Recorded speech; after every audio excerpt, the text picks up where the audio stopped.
Hola, ¿cómo están? Hoy analizaremos la serie She's Gotta Have It de Spike Lee. Una serie original de Netflix basada en la película del mismo nombre que da hecho, que fue el primer largometraje escrito y dirigido por Lee en 1986. A diferencia de la película, la primera temporada se sitúa en el 2016. La protagonista es Nola Darling, interpretada por DeWanda Wise, y la serie habla desde un punto de vista de Nola, una mujer veinteañera, afroamericana, la cual vive en Brooklyn y es una talentosa artista. Así es, pues Nola tiene 3 relaciones, es una persona abierta y decide por sí misma con quién quiere estar. Los 3 hombres de su vida son Mars, Jamie y Gear. En un momento dado, Nola decide darse un tiempo sin hombres y desarrolla una relación con su vieja amiga Opal.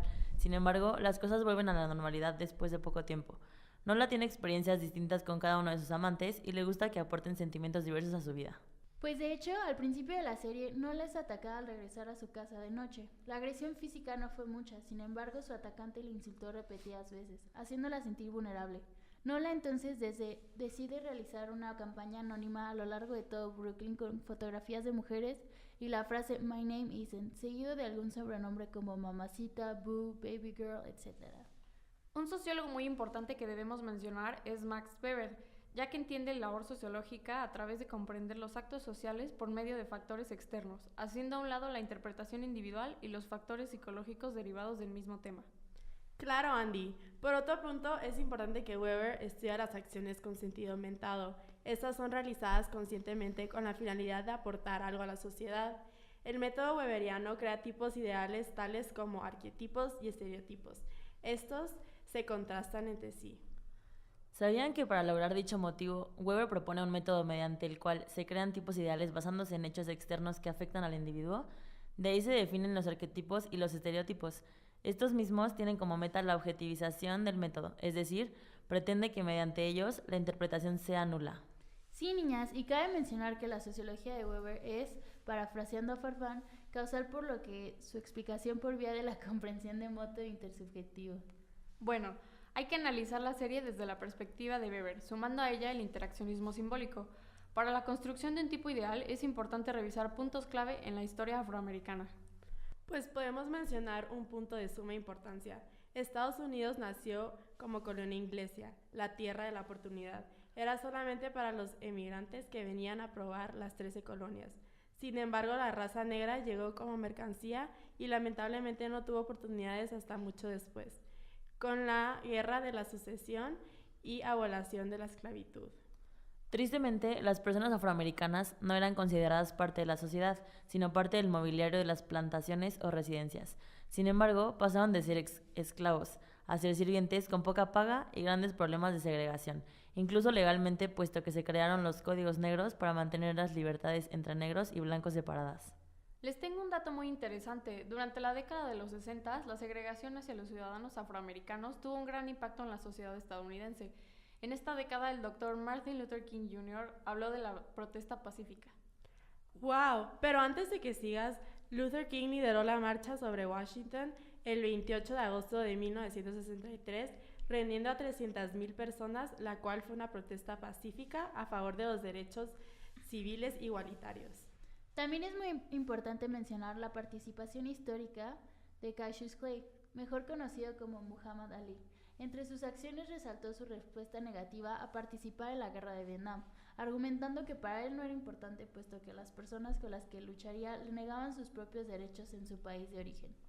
Pues hablando de temas de inequidad y discriminación, podemos mencionar que en la serie que vimos, Nola Darling es una veinteañera, lo que significa que nació a finales de los 80 o principios de los 90, justo cuando la tercera ola del feminismo estaba presente, y esto pudo influenciar indirectamente en su formación. En este caso, la serie dirigida por Spike Lee retoma los conceptos acuñados en la tercera y cuarta ola respectivamente. La primera ola comenzó a principios del siglo XX, mediante personajes tales como Simone de Beauvoir y Virginia Woolf. Después, en la segunda ola, encontramos a Betty Friedan y a Kate Millett, quienes empezaron a masificar el término de feminista como hoy lo conocemos. Complementando a Paola, la cuarta ola feminista tiene su origen en la década de los 90, cuando dicho término mutó hacia uno inclusivo con el multiculturalismo y la libertad sexual adyacente a la extinción de actitudes represivas. Un muy claro ejemplo es Bell Hooks, quien en su libro Ain't I a Woman habla sobre la posición de las mujeres afroamericanas en la sociedad estadounidense, considerando claro su llegada a América como esclavas y el sexismo que impactó sus vidas desde entonces. En ese mismo libro habla de la yuxtaposición entre mujeres blancas y negras que conllevan al nacimiento de estereotipos hacia las mujeres afroamericanas y el encubrimiento de la sexualidad de las mujeres blancas. Tomando en cuenta lo anterior, Nola es un arquetipo ya que vence las convenciones sociales propias de su raza y género. Ella es una persona libre y decidida en sus ideologías. Esto lo podemos constatar con el tipo de actividades y actitudes que tiene. Su sexualidad es un ejemplo fiel, pues no tiene tabús en cuanto a la poligamia o a la bisexualidad. En este caso podemos definir el tipo ideal como una mujer arraigada a sus raíces, pues tiene muy claros sus valores en cuanto a la parte racial y también la parte de género. Tienes razón, podemos ver reflejo de ello con los carteles que hizo en contra de la violencia, además de que la campaña anónima fue una acción social con sentido aumentado. Aunando a ello, el discurso expresado en sus obras de arte fungen también como acción social, con sentido aumentado, ya que ambas están expuestas a la percepción de la sociedad, lo que en algunos casos podría desembocar en situaciones donde el público se abre a la reflexión. Sí, estoy totalmente de acuerdo contigo, Pau. Entrando nuevamente en el contexto de la serie, encontramos dos movimientos actuales que reflejan la crisis política y cultural vivida en Estados Unidos durante 2016. Dichos movimientos son el Black Lives Matter y Me Too, los cuales dan una referencia y reflexión en cuanto a la persistencia de ambos temas hoy en día. Por otro lado, es necesario analizar a Nola desde el interaccionismo simbólico, pues encontramos fuertes rasgos de este en su personaje. Primero que nada, se denota la fuerza del I en ella, ya que es incapaz de deshacerse de este mismo ante los ojos de la sociedad, reforzándola como arquetipo. Tienes muchísima razón, Andy. Además, el me es casi inexistente por sí mismo. No obstante, si encontramos rasgos de en su actitud ante sus amantes. Por lo tanto, el self de Nola se encuentra radicalizando en sus experiencias artísticas y sexuales. También si hablamos de otro aspecto, su arte denota una plena convicción hacia sus valores e ideologías, conteniendo de este modo su espíritu de empoderamiento dentro de los símbolos de sus obras. Se puede decir que lo que busca la serie con el personaje arquetípico de Nola es crear en el espectador un yo generalizado de las ideologías propias de ella misma y por lo tanto de Spike Lee. Nola Darling hace mención en la serie a las mujeres que no pueden salir a las calles con ropa que es muy provocativa porque los hombres la juzgan o acosan. Existen espectáculos hoy en día a mujeres bailando o cantando con ropa muy provocativa y los hombres pagan por verlas hacer esto. Claro, Dani, no la hubiera estado en total desacuerdo con eso, pues ella cree que la mujer no debe ser vista como un objeto. Este tipo de cosas que hace la mercadotecnia están muy mal porque solo fomentan actitudes de este tipo. Así es, y la realización de contenido o espectáculo se vuelve cada vez más ardua. Ante ello se presenta la disyuntiva: ¿hasta dónde estaremos dispuestos a llegar para generar entretenimiento? Podemos preguntarnos, ¿hasta dónde sufría Nola? ¿O qué pasará en las siguientes temporadas de esta comedia dramática que para el público no pierda el interés, pero no deje de tratar los temas de discriminación, machismo, acoso y sexualidad femenina? ¿Creen que sea necesario que sea entretenido para que lo veamos y entendamos el tema?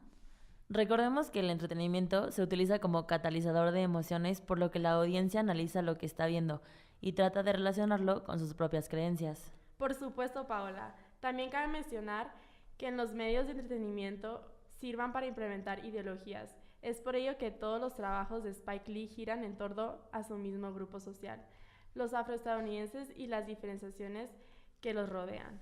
Ahora bien, desde el simulacro del entretenimiento, la serie se considera hiperreal, puesto que el universo alterno en el cual se desarrolla fue creado por Spike Lee, por lo que es un simulacro cimentado en una cultura inexistente con significaciones sin sentido.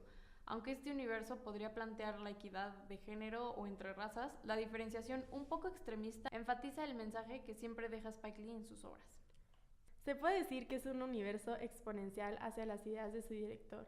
Incluso vemos reflejos de su propia vida, como el hijo de Jamie, que asiste a una escuela privada en la que experimenta como artista. Esto es una proyectación de sí mismo. Además de que los valores estéticos, éticos y morales son simulados por los personajes, no por los actores.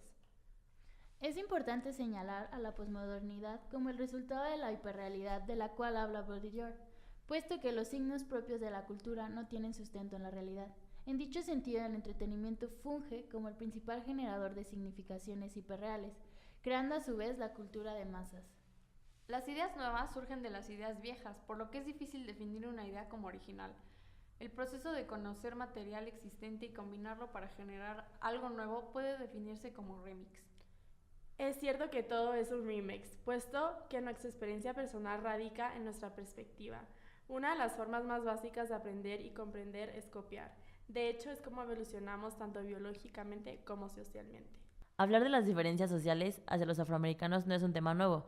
De hecho, la serie es un remix de la película del mismo nombre, también escrita y dirigida por Spike Lee en 1986. Yo quiero mencionar algo que dijo Bell Hooks, hablando de que escribe este seudónimo en minúsculas porque lo más importante es su trabajo, la sustancia de sus libros y no lo que ella es.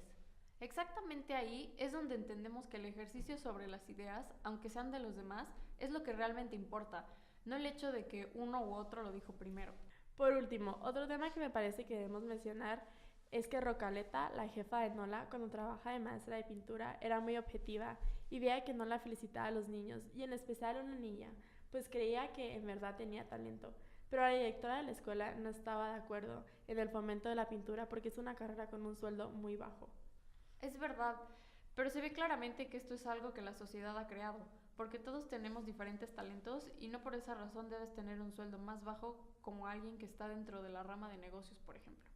Claro, estoy súper de acuerdo. Es algo que nos han enseñado desde pequeños y está mal. Es necesario mencionar que toda la serie tiene un tema de awareness hacia la comunidad afroamericana, pues Spike Lee continúa promoviendo la inclusión social hacia grupos segregados. El común denominador es que son negros. Tienes razón. Además, la simpatía que simula Nola con la audiencia es un medio excelente para crear enlaces emocionales con el público, pues al ser un arquetipo el espectador es más apegado al personaje. Ahora bien, la popularidad de la serie es bastante baja. Yo pienso que como los temas no son entretenidos, sino socioculturales, es difícil que a la audiencia masiva le interese verlo en su tiempo libre. Tienes razón, el trabajo de Spike Lee siempre ha sido devaluado en América. Sin embargo, en otras partes del mundo es muy reconocido. Esto explica su constante intento por denunciar a los premios Oscar porque solo se fijan en trabajos de hombres blancos. Concluyendo, como hemos visto a lo largo de esta discusión, el racismo y el feminismo son temas que aún resuenan en la sociedad estadounidense, pues a pesar de los cambios que se han logrado a lo largo de la historia, la equidad sigue siendo utópica. Espero les haya gustado nuestro análisis a partir de Weber y el interaccionalismo simbólico. Nos vemos y hasta la próxima.